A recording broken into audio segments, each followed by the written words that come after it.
Welcome back to the podcast, Jenny Greenstein, our first returning guest.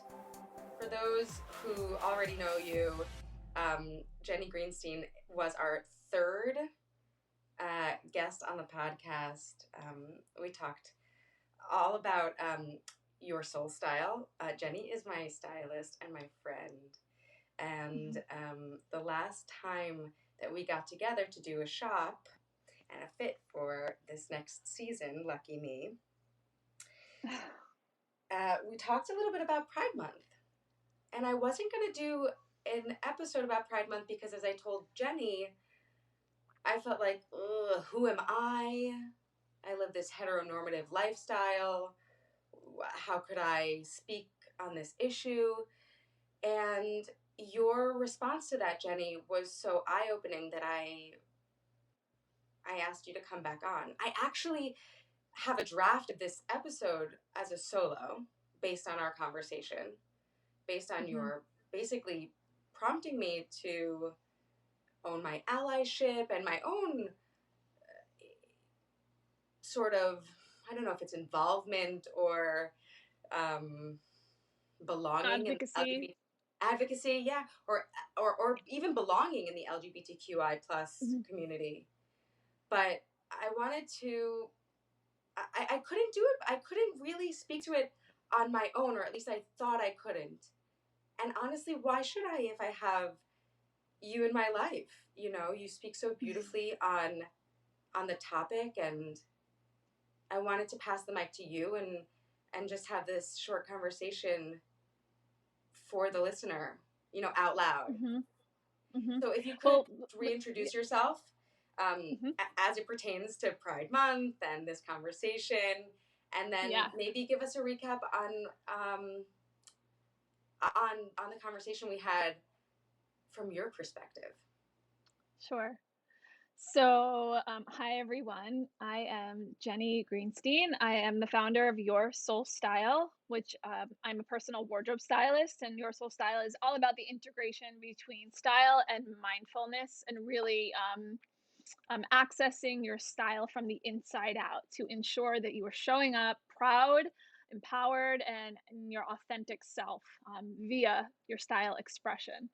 So, so as far as my relevance in this conversation, I have a wife, my wife, Dina, and we have been married since 2013. We've been together since 2008. So I am in a same-sex relationship, same-sex marriage, and we have two beautiful daughters, Vita, who will be 7 in July, and Bloom, who will be 3 also in July. And so Daniella and I were chatting about Pride Month. And what I wanted to bring to her was, we were talking about this podcast and, how she wanted to maybe discuss Pride Month and, what does that look like? And I was telling her that, what I guess my biggest mission or my motivation around Pride Month right now is, I can speak till I'm blue in the face about Pride and being proud and being in a same-sex relationship. I live and breathe it every single day of my life. I think it's more about allyship, and I think it's about other people who are not necessarily directly involved or part of the LGBTQ plus community, really speaking up and using their voices and their platforms to demonstrate their inclusiveness. Or, I was thinking about this morning when I knew I was coming on here was, I think that when we step into a space that is unfamiliar to us, it feels really uncomfortable. And I think that can prevent us from actually going there because we don't, we live in a culture right now where it's like cancel culture. We don't want to say the wrong thing. We don't want to use the wrong words. We don't want to use the wrong terminology, trans, queer, LGBTQ. What is that? I mean, I don't even know what to say. I don't want to hurt anybody's feelings. He, she, pronouns. It's like a lot of information. And to be perfectly transparent, it's a lot of information for me, and I'm like part of the community. It's a lot for all of us. It's a lot of unlearning. It's a lot of progress, and really being humble enough to say, like, I don't know, but I want to learn, and really taking the opportunity, and especially this month because it is Pride Month, to say, like, where can I stretch myself? What can I learn? What don't I know? You know, and also like recognizing that we can misstep and it's Mm, okay. Like that's okay. Like it's okay to use the wrong terms. Like I do too sometimes, when it's not directly, if it's speaking about maybe not like being a lesbian, but talking within like about like the trans community or non-binary, or there's a whole gender spectrum and there's lots of terms.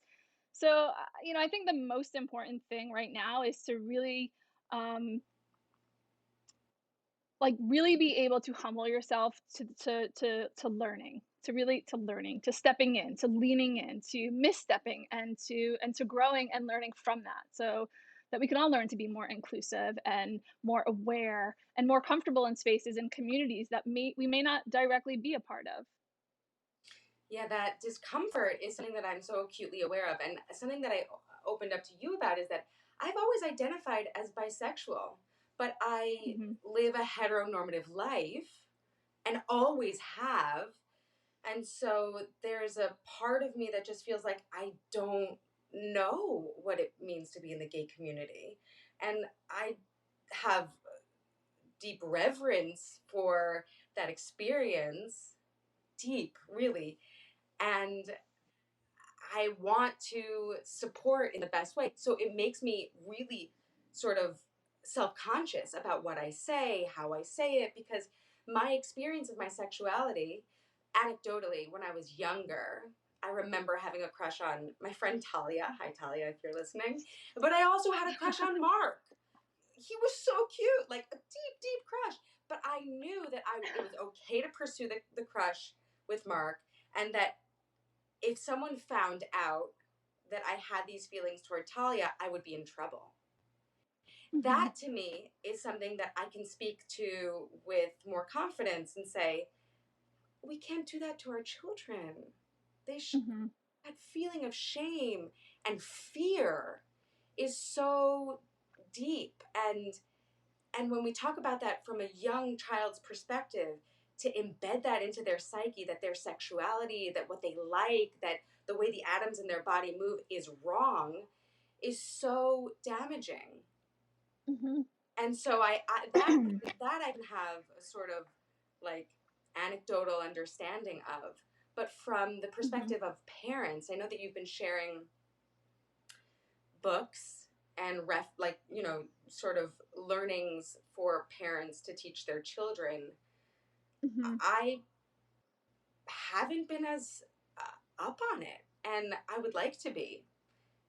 So if you can just speak to how you teach your children. Of course, they live Hmm. with you and Dina as their mothers, Hmm. so Hmm. it's a different conversation. But maybe you can talk to how we can parent in a way that a child shouldn't feel afraid of their own feelings the way I did, or Hmm. many of us did. Hmm. Yeah. Well, definitely, like you said, my kids are growing up. This is their norm. This is their baseline.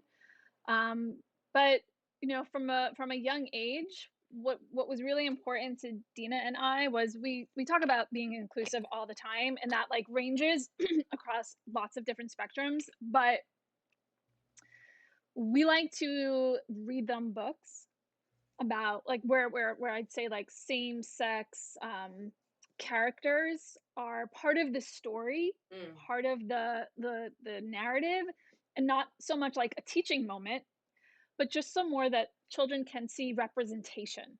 I think it's a lot about just representation because kids don't know what is right and wrong or what is normal or what is abnormal. They just see characters.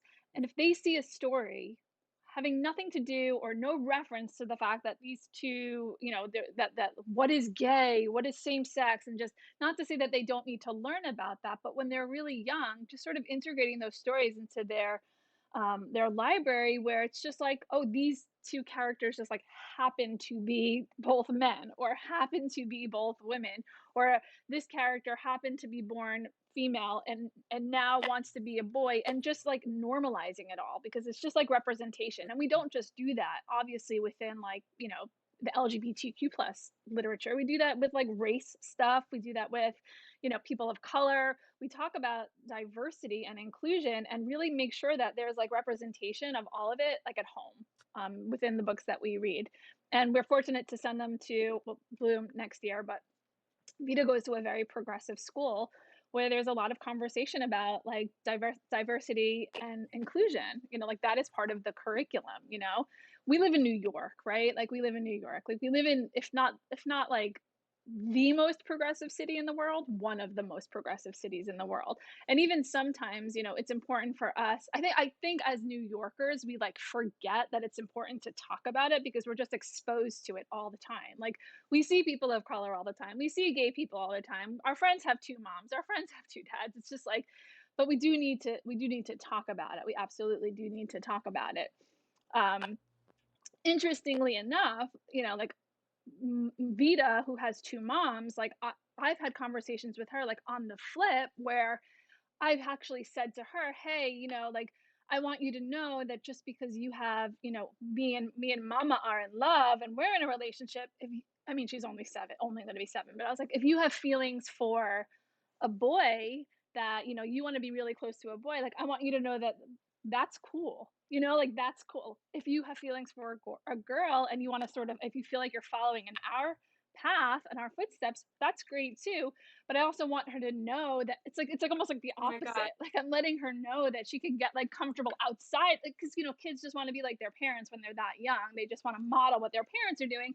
But I also just don't want her to be like, oh, I assume to just like I'm supposed to have a crush on a girl because like my parents Mhm. are in love and they're both women. I don't want her to feel like she's like disappointing us or like not. It's like almost like the opposite. It's really Wow. interesting. Full body chills. I'm just reminded, it's so amazing. I'm just reminded how important stories are, how important narrative is, how important literature is. I'm really reminded of that when you tell me about the books, by the way. Like, Hmm. how important art is. And also, even back to your Yeah. point about style early on, about feeling pride within yourself when you can reveal yourself on the outside. Notice my puff sleeves, everyone. Um, right, so my son, the way the only sort of um, reference I have um, with regards to like parenting in this mindful way is, of course, we live in New York City. I send my kids to also a very progressive school, and we have lots of friends who, lucky us, are same sex or different religions, and we have friends of all races and backgrounds. I of course orchestrated that because that's not the Hmm. experience that I had growing up. But also, Hmm. when my son asks to wear dresses, I can feel in myself that I feel nervous, I feel tight, I feel constricted for a moment. And then on the flip side, when I see him wearing his Elsa dress to like the Seder, like to the Passover Seder, I feel so proud. I feel proud of the way I Hmm. parent. I feel proud of him. Yeah. When Hmm. I got Paz a nightgown, and I knew that if she was going to wear a nightgown to bed that he'd want to also. By the way, nightgowns are so much easier to dress your kids in to bed than pajamas. um, but I knew to buy him one also.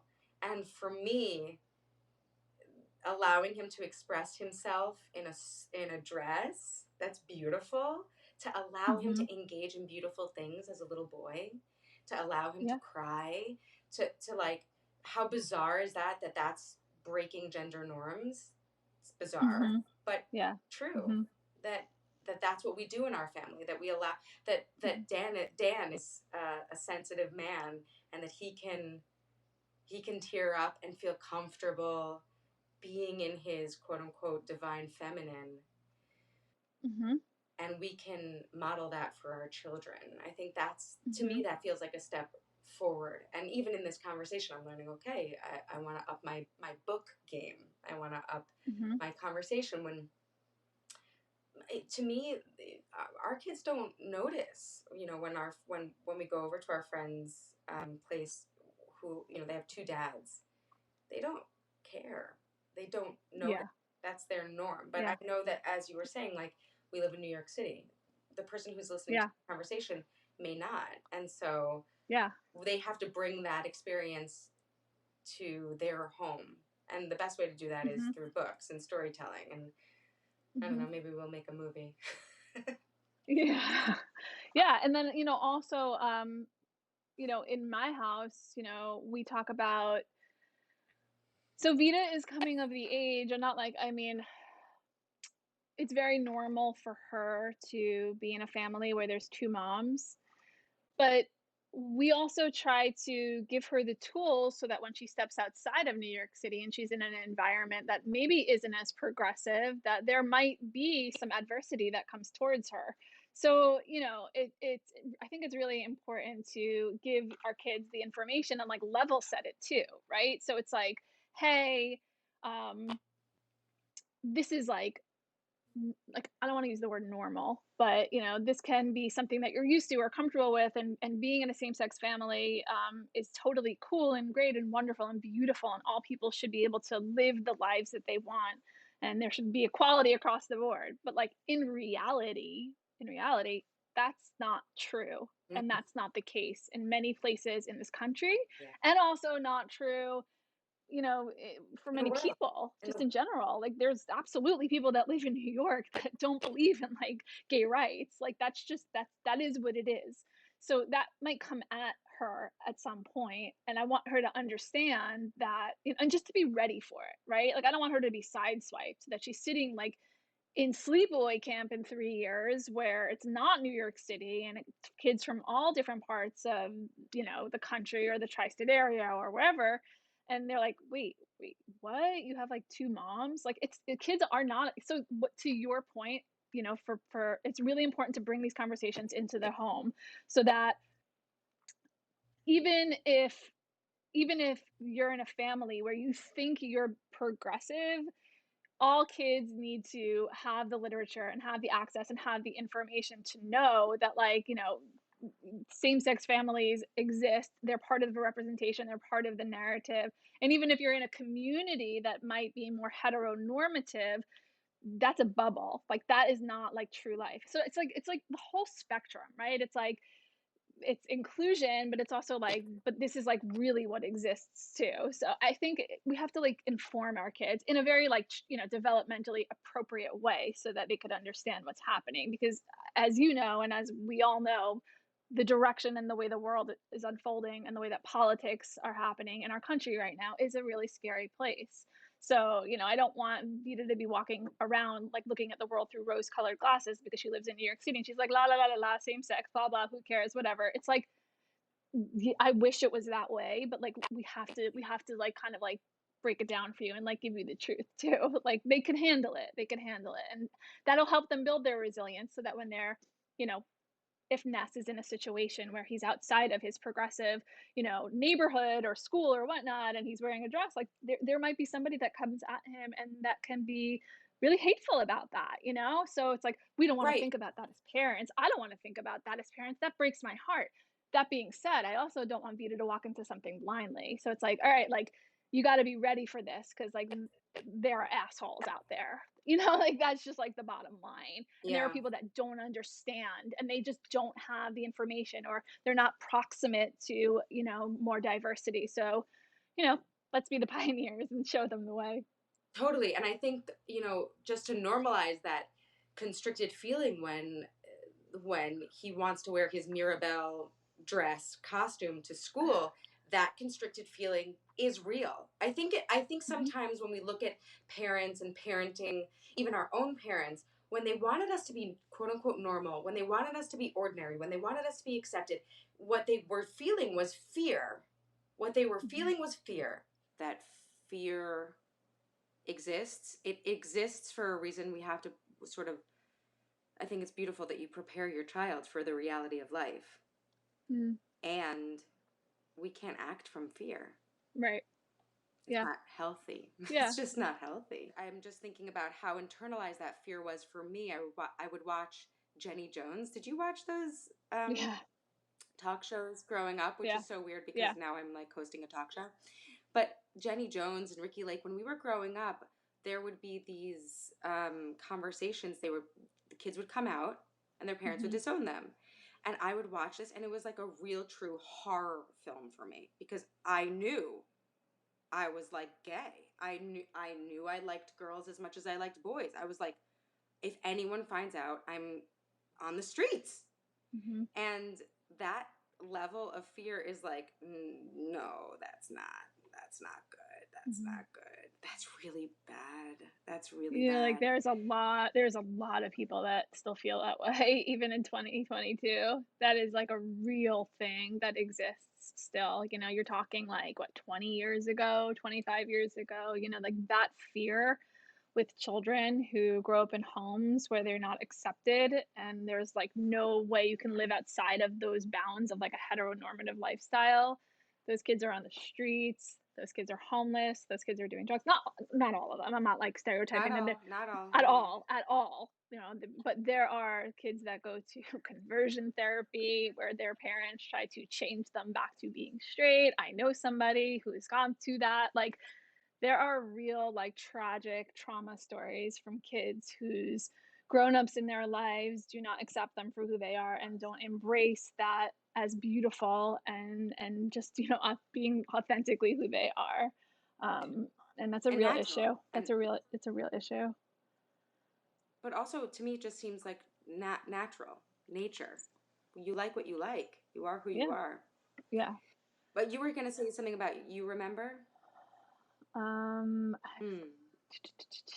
oh yeah, I think But if you I don't remember. No, remember, I it's do okay. remember. I remember because you were saying like, you know, like our parents were like scared. Like you're just like they were like scared for um you know, our children. You're scared for your child to be different. It's like I remember. I don't know, like remember like at what point in my coming out process, but my parents had said to me, you know, we just don't want you to have like a harder life, right? Like we just don't want you to like, you know, feel the challenges that are going to come with being gay or being married to a woman.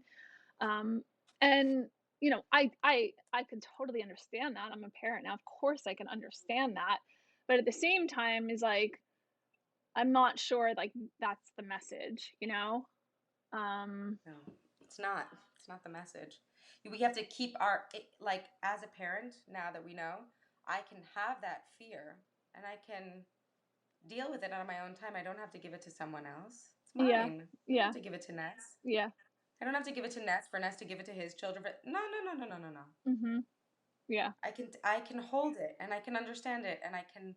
We want it the best for our children. Yeah. And there's like an opportunity That's for like there's understandable. the opportunity for like the parent to do the work, right? Like there's like Mm. there's the sign, right? Like we start to feel uncomfortable as in our child's becoming because it triggers something within us. It's like, okay, I need to do some work here because I want to hold the space for them to be who they are. And if all of these fears and feelings are coming up for me, it means that my work is not done here. Like here's an opportunity, right? Like look at it as an opportunity. You were saying to me that, even though your parents did say that, they're the ones with the pride flag on their lawn now, right? They don't have a price flag on their lawn, but they are part of PFLAG, which is an Oh, organization okay, good. that like advocates for LGBTQ plus individuals and also their families. So you know, it took a while for my parents to come around. Um, you know, and I'm at a point in my life where I could have like compassion for their experience because I definitely wasn't the type of kid that grew up and it was I always had crushes on boys. Like I definitely you know, was straight or, you know, presented as straight and looked straight, stereotypically straight.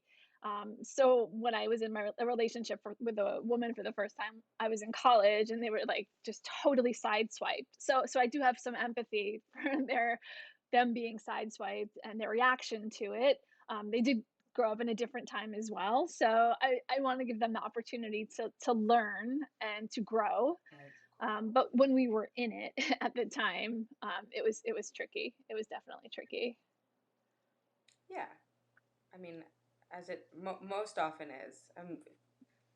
Maybe not any. I don't know. Maybe not anymore. Or is it always tricky? Is it Yeah, I mean, I from think from it. like from the perspective of someone who didn't ever come out, or who didn't quote unquote need to necessarily. I don't know. Maybe I did. it always looked tricky. Yeah, I mean, you don't like there's like that whole conversation around like what do you like I think you and I talked about this, like coming out, like what does that even mean? Aren't you just like are who you are? Like what do you have to declare? Why do you have to be in a box? Why do you need a label? It's kind of just like I don't. I'm Daniella, like that's who I am, right? Like that's who I am. Yeah, Like I don't like need to define myself by a label or a pronoun or a sexuality. I think that some people don't. I think some people feel safe and comfortable with a label. I'm like totally like whatever makes you happy, in terms of how you define yourself. yeah, Yeah. yeah. Um, I know we're sort of rounding out our time together, but Yeah. I wanted to go back to a point that you made earlier about the landscape, not just of our country but of the world. I did a movie with a really awesome filmmaker, Desiree Akavan. It's called Appropriate Behavior. We premiered at Sundance. I had a very small role in it, but it was like awesome. And she is an Iranian girl who came out as bisexual, and she cannot visit her grandparents in Iran. She would Mhm. be killed. Mhm. So that is still happening in the world today. Yeah. Um, and you made reference to what's happening in the United States. I know it's not nearly as severe or as dramatic, but from your perspective, how how are things going here for for the um LGBTQ plus community? well, I think, like right now our country is just very like polar like divided. Like everything is very polarizing and there is like the right and the left. There's the conservative and the liberal. It's like very much like polarized. So, in states like Florida, like where like the Don't Say Gay ban is happening, or states like Texas, where they're more conservative, I definitely feel really concerned for the youth in those states who are in the LGBTQ plus community. Um, I don't want to like there are of course like pockets of the state that are more liberal and there are people that live in the state that my parents live in Florida, like my brother lives in Florida, like they're super progressive, like they're very inclusive. And then there's the other half of the country obviously that like is all about progress and all about equality. There was definitely like a period of time, and I still, I guess a little bit of me feels like, and I hate to say this, but like a little bit like hopeless. Just right now, like I'm just being like totally honest because I do feel like um ever since Trump was elected in the first election, there has been just like this like onslaught of like violence and there's just more, it's just more he incited so much of it, like there's more of like a space for it, there's just more opportunity for it, there's just more acceptance of it, like it's like alive and well in this country, and it's like there's now like space for it, for people to express And it and to be very vocal about their hatred and their lack of acceptance of progress and inclusion. um that feels very terrifying, to be honest. Like I'm legally married and it's recognized by the federal government. That happened in 2019. Before then it was legal in New York State, but in 2019 it was federally recognized. Now, um, it's scary to think that that might change. And it's real. Like it's a real thing. Like, people were like, "Oh, it's like people there were some people who were like voting for Trump being like, some like a social issue like Roe v. Wade will never be overturned." And like, okay, but I mean, like it might be, like it's just like that really happened. So the same thing with like same-sex marriage, and it being federally recognized, like like really might happen. And I think it's like really sad and really disheartening. I don't want to be hopeless, like I want to be part of the change, part of the solution. I really truly believe, and I know this podcast like is like targeted to families and to mothers. It's like it all starts in the home. it all starts in these conversations that we're having with our children. Like, they are building the world that's in front of us, and we can empower them, and we can teach them about allyship, and we can teach them about being inclusive and authentic and empowered and themselves. And it's like giving them those tools and giving them those skills, to navigate the world and to stand up for each other, right? Like, it's like not even just about standing up for yourself, it's like standing up for each other. Like, that's where the allyship comes in. It's like, you know, Vita has a trans kid in her class, and I hope, and again, there's been no issue. She goes to a really progressive school, but I hope that if one day there's any kind of commentary or discomfort with that trans kid, Vita's like, I don't, that's not acceptable. Like, you know, like I stand by this person. You know, like I want her to have like that, like I want her to be empowered enough to like stand up for others as well that are not like her. And I hope that others can do the same if she comes into a situation where there might be another child who doesn't feel comfortable with the fact that she has two moms. So all of these messages, all of these conversations need to start to happen in the home. It's like we live in New York, we live in a progressive community, we live in 2022, but like we have to talk about it. Like we have to Yeah. talk about it. Like even if you're not gay, even if your kid doesn't wear dresses, like even those are the people that need to have these conversations more because it's not just like so organic to have them because it's not so much in your face. It's like you have to be extremely mindful and conscious all the time. And I know it's hard work to be on and to like stay on top of it and have these really complicated conversations with your kids that you might think are too young to like hear this information, but that's not true. Kids could hear it all. They hear it all, you know? Yeah. Um, Two things that I want to, I mean, I want to say everything all the time. I just want to talk to you forever. But two things that I want to just clarify is that something that I didn't realize about same sex marriage is that it's not about love and it's not about partnership. This is about legally binding, um, like actions that you can take on behalf of each other. Mm-hmm. If one, I mean, it really like rocks my world just thinking about it, you know, the the legal the legal institution that is marriage means that you get to go into a hospital room Mm-hmm. if your partner is sick, Mm-hmm.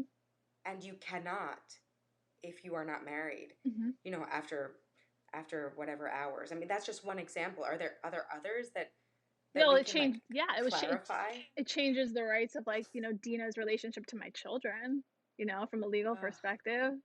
Because like they're biologically not connected to her, but like they're her children and we're married and her name's on the birth certificate and that is all part of the legality around being in a federally recognized same-sex marriage. And all of yeah, I mean, yes. And all the stuff that's going on with like IVF, right? And like Roe v. Wade and like our embryo is like part of that, right? So like people that, want to go through fertility treatments and it's very complicated. It's very complicated, and it's not. You're right. You're totally right, and it's a really good point. It's like not just about like, oh, like love is love. Like no, there are legal implications here. There are No, real legal implications. no, this is like it's serious, you know? And the other thing I just wanted to say is like Ness wearing dresses, just for clarification's sake, to me is just like he is as normal and as natural um as him wanting to wear like his Superman costume that Hmm. he wants to wear every day. You know, like I actually don't think that it's so I mean, maybe it is so progressive of me, but that feels that feels more dramatic than just letting your kid wear a dress if he wants to wear a dress, or like not letting him feel jealous that his sister gets to wear something that he has no access to. She could wear all of his hand me downs and he can't literally wear anything quote unquote girly. That's so weird. But Hmm. yeah. Okay, so you did mention feeling hopeless, and I'm sorry for that. Hmm. And but that's, we just don't have the luxury of acting from that place, and I'm Yeah. wondering if there are some charities that you can point us to, or some causes that, and hopefully I can take the lead, right, as an ally, and as I said in the beginning of this conversation, like maybe I could have the solo episode and not need you to be the spokesperson. But here I am right now in this position that I'm in, and that's the honest truth. And so thank you. Yeah. Are there ways that we can all get involved, that you know of offhand, that we Yeah. can link to in the show notes, of course? Yes.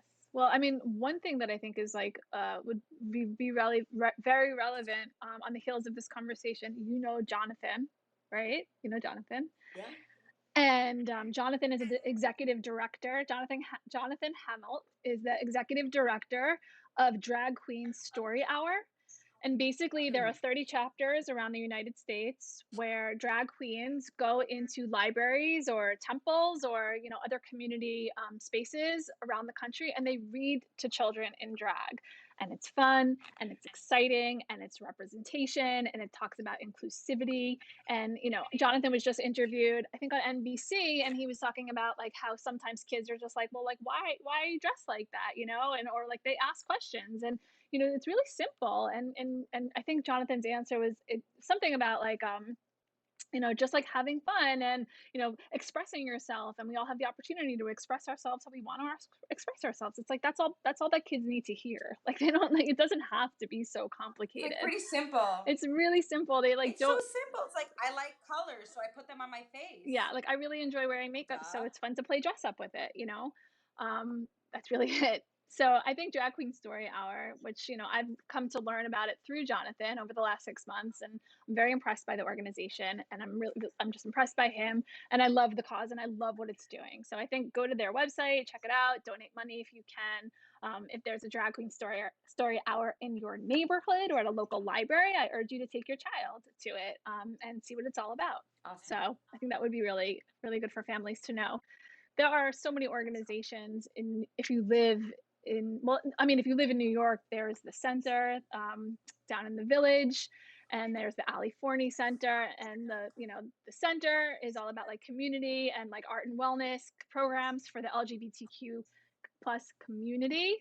And then there are organizations like the Ali Forney Center, which is all about supporting LGBTQ plus homeless teens, because homeless LGBTQ plus children are more likely to be homeless and are way more at risk than other kids. So the Covenant House does the same thing. So definitely doing great advocacy work there. And I would definitely think to like check out their websites, donate if you can, volunteer if you have the time, if you have the access. Learn about it, learn about why these programs exist, what happened, why did they exist, why were they started. And it's Pride Month. So, I mean, here, if you're here local, like get involved in Pride Month, go to the parade. On Friday afternoon, go to Stonewall, check it out. Teach your children about Stonewall, the Stonewall riots. Why did it happen? Buy a book on Stonewall, read it before you get there. I think we're living also in this is how I feel like, there's a lot of like craziness going on around protesting, and there's some like fear around it, and getting a community together and being like an organized group. So if that doesn't serve you, if that makes you uncomfortable, like definitely just like read about it. Like this is Pride Month. Like it's a good segue into teaching your kids about what's happening in the country, and how they can understand about equality and inclusion. Thank you so much for that. Thank you for coming on, and thank you for being you. Thank you for opening up this conversation with me in my in my bedroom. Thanks for holding the space for it. Yeah. Lucky me, lucky us. Lucky all of you guys who get to hear. Jenny, where can we find you if we're not already following? Yeah, sure. So my website is yoursoulstyle.com. And I have a big presence on Instagram. So social media at Your Soul Style. Find me there. Say hi. Awesome. Thank you. Any last parting words, or you feel like we got it? Yeah, I mean, I think it's just like lean into the discomfort, lean into the uncomfortable spaces, have the conversations with your children, read them the books, stock up your library, and I would say more than anything, I mean, it's Pride Month, so here's a really good opportunity to have these conversations with your kids, but they're ongoing. They should be ongoing conversations with your children all the time, just like anything else that's going on in their lives. This is part of it. This is part of their growth. with your and part of your growth. I mean, as we grow ourselves as well. Yeah. I loved what you said, that discomfort in raising our children and in having conversations with our children is just a cue for us to say, "Oh, my work here isn't done." Yeah. It's ongoing, right? Danielle, you know that. It's ongoing forever. Forever and ever. Mm-hmm. I love you Love forever you and too. ever. I thank you so much. Yes. And goodbye, everybody. Have a great Bye. day.